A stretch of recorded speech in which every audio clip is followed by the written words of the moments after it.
back to the channel. Today we're going to dismantle the transmission out of this 1535. This machine already ran in here this morning and runs really well. There's the M15 that came out of it. Actually, an M15, M18 are exactly the same motor. It even has a good battery in it. But right there's the dry shaft. I already dismantled that. And we're going to take the transmission out. This machine is dismantled very hard. There's no question about it. It has some different items on it that it's had a mechanic that just did things a little bit differently, we're going to say. It has a wire wrapped around the hitch to retract the brakes on it. So we're going to get that off first. And then we're going to get the fuel tank stand off, and then we're hopefully the bolts that come right out of the transmission real easily. They're 3/8 bolts, and let's hope they're not seized into the housing, because I really hope this transmission is good. I hope that it doesn't break a bolt off in the axle housing. But the way this is dismantled so far, I am a little bit worried about that, but we'll go from there. The first thing where I'm going to do, like I said, is take the hitch off.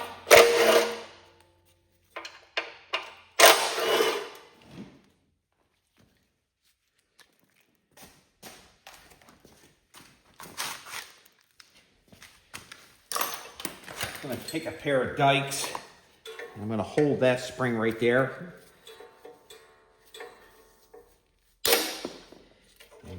Never seen anything quite like that before, but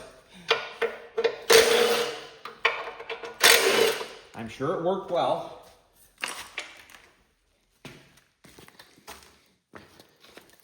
Now I have jack stands already underneath it. I put the jack stands right, and I'll show you where I put the jack stands. You look right down in there. The jack stands are right on the brake shaft that goes across.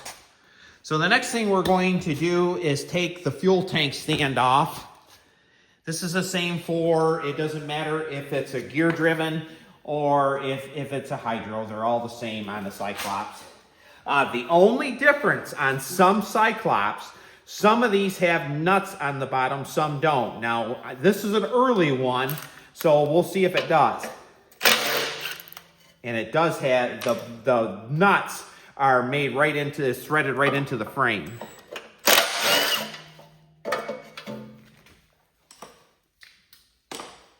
Takes a 1/2 inch, they're 5/16 bolts.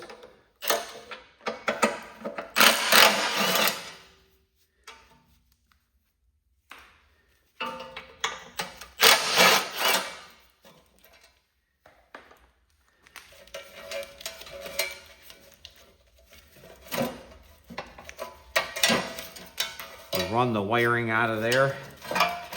One thing nice about the Cyclops machines, you don't have to take the dipstick out of the transmission to get this cover off. If you have an 82 series and it has the battery tray, you have to take the dipstick off to pull that off in there. So the next thing we're going to do is we're going to pull these brakes.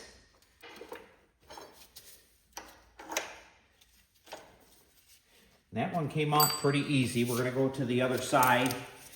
I use a lot of WD-40. You've seen in my other videos. I really like WD-40. I'll be honest with you.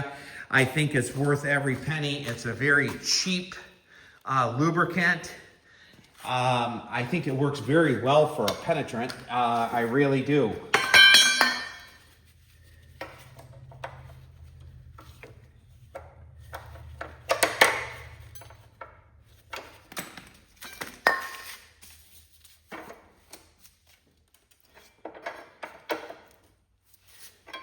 Get a hammer.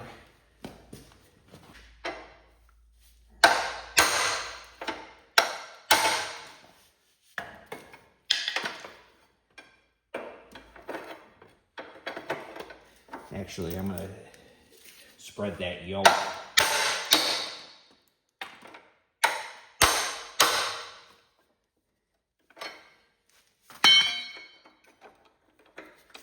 There. So the next thing we're going to do, we have 3 bolts on each side. 1, 2, 3. I'm going to leave the front one in actually going to take the floor jack right here, and I'm going to put it underneath it a little bit further.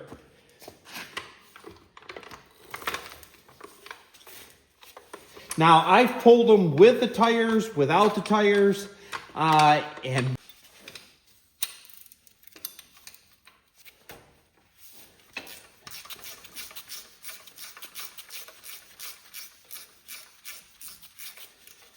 now you're not going to do this without a mess if the oil is right up on it. It's the same as a hydrostat. Once you pull these bolts out, it's probably going to leak. That one hasn't so far. If you have them full of oil, they will drip, and there's no way of not having a mess.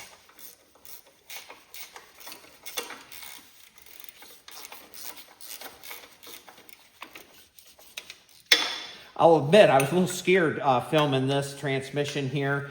I was filming the motor and ran into some problems with that, so I deleted the video. The clutch shaft ran into some issues. I deleted that video. So about the only thing left is to dismantle, take the transmission out of this machine. And you don't see a transmission like this taken out very often. They didn't make very many 1535s. 1806 will be the same. 1606 will be the same.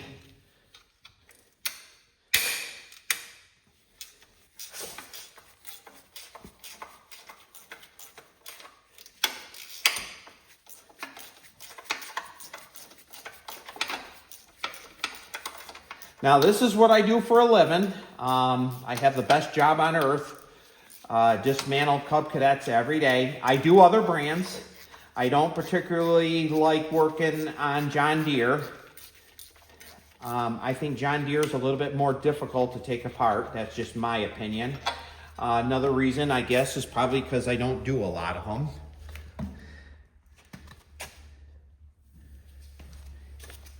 I think these were the best manufactured machines. These 82 series and these Cyclops, they were so easy to work on. It's snowing out right now. We've had over an inch in an hour, so maybe a little bit later today, I'll be able to plow with my Super Cub.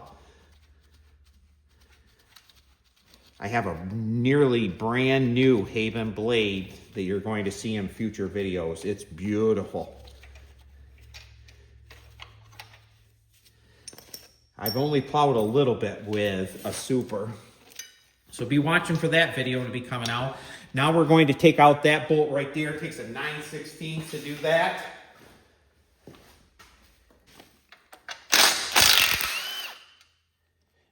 The reason I take that bolt out last is so the transmission, if you take that out and you take these bolts out, they come out hard from the frame. Plus, a lot of times they'll drop right down, and then you're in a little bit of an issue. So if you keep the tension on the front portion, it will kind of balance it out a little bit.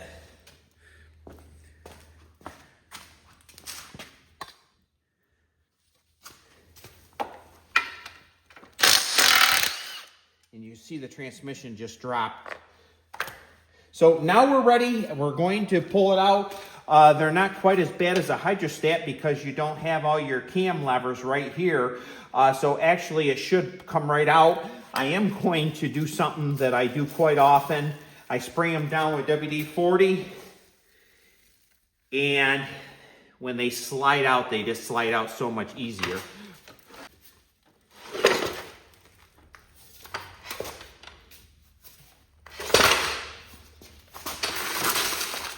And there's the transmission. If you're not familiar with the Cyclops ones, these are aluminum case. They're a little bit different than the old 3-speeds that they used to have. Some guys say these are better, some say that they're not. I'm not really sure. These ones have a little bit of issue. If you shift them real fast, you will take the rail out that shifts them. Usually, I believe it's in second gear they have the issue. But that's what it looks like. So thank you so much for watching my channel. If you haven't subscribed yet, please do so. And we'll see you on the next video.